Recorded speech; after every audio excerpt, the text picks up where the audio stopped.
truth of the matter is that most people don't realize that the majority of people suffer their first major heart attack on Monday morning between 8 a.m. and 9 a.m. People getting ready to go to jobs that they don't like, jobs that are making them sick. What is it that you could love doing 7 days a week that'll bring a smile to your face? Think about that. You've got to start saying yes to your life.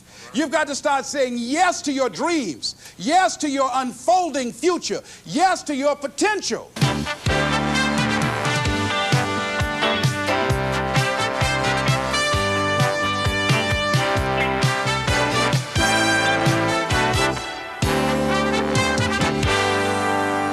Les Brown's business is changing lives. He touches thousands of people each year. He talks to Fortune 500 companies and to personal development groups about how to find success and fulfill your dreams. In essence, his best message is himself, because Les Brown knows what it is to have come up the hard way. Les and his twin brother were adopted at the age of 6 weeks by Miss Mamie Brown, a single woman with little money and a big heart. The boys grew up in the low-income area of Liberty City outside Miami, Florida. In the 5th grade, Les was mistakenly labeled EMR, educably mentally retarded, and he became a child nobody thought would amount to anything. After making it through high school, Les set out to prove them wrong. He started on the radio, moved to Ohio, and made himself a local star as a fast-talking disc jockey. He soon became an influential community spokesman. Then he ran for the Ohio State Legislature, where he served 3 terms and became chairman of its Human Resources Committee. Les Brown is now a nationally acclaimed motivational speaker who's taught thousands of people the techniques he's used to overcome the obstacles he's faced in his own life.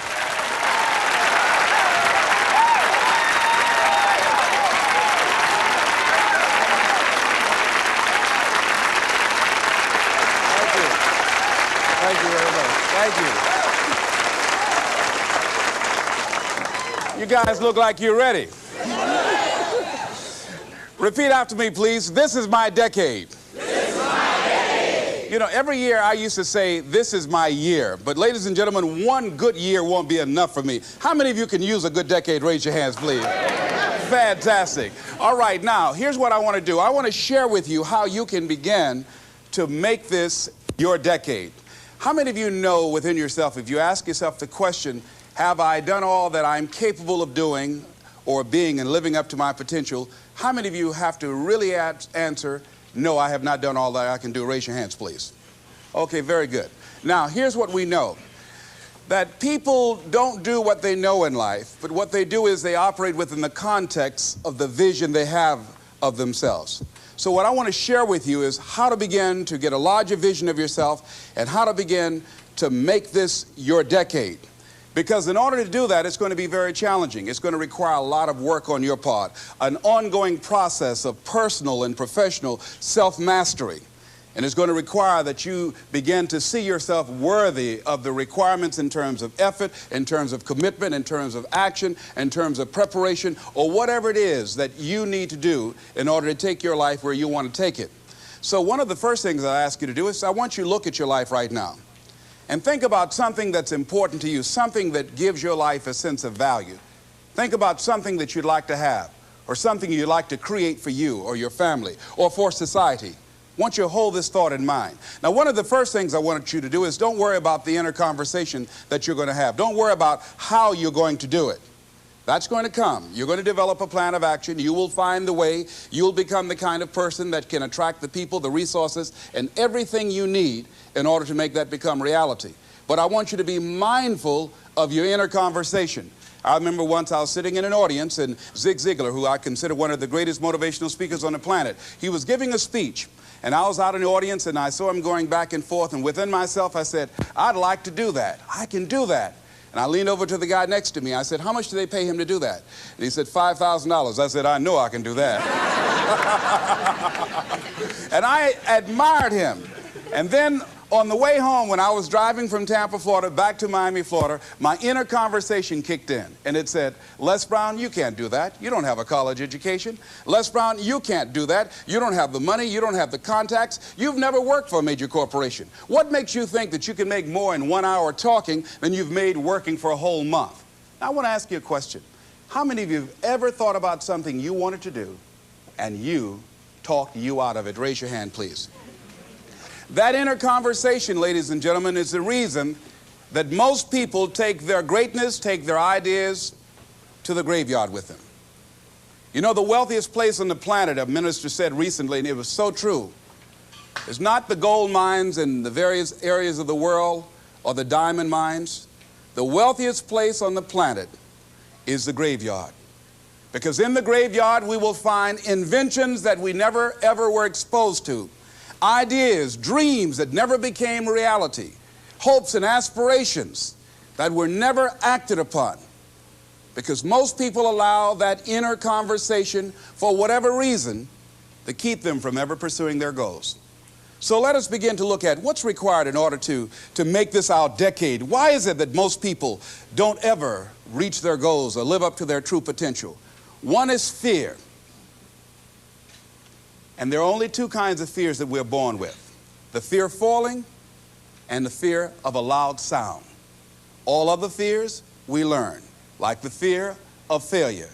The next is the fear of success. That's one of the major challenges I had to deal with. I was working on a major project, and after it began to grow and it was extremely successful, I panicked and I walked away from it and gave it to someone else because I didn't believe that I could handle it. The other thing that keeps most people from reaching their goals is that a lot of people become comfortable. They stop growing. They stop wanting anything. They become satisfied. They stop looking at ways in which they can improve themselves. They stop putting things in front of them. I was reading something by a great man, George Bernard Shaw, and he said something to the effect that to have succeeded is to have finished one's business on earth.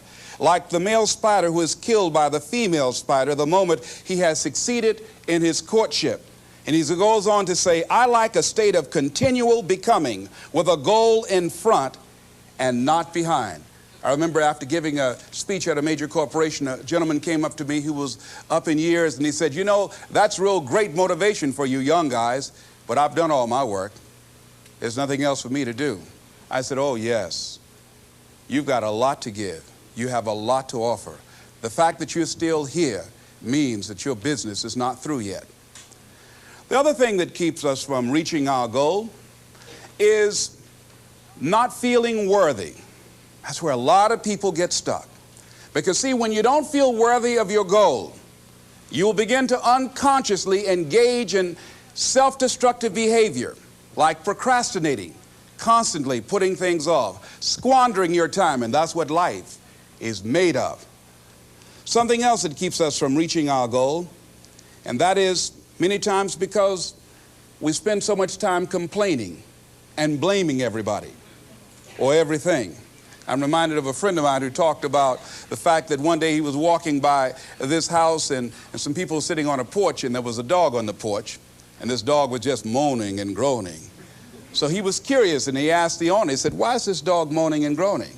And the owner said, because he's laying on a nail. He said, well, why doesn't he get off? He says, it's not hurting bad enough for him to get off. How many of you know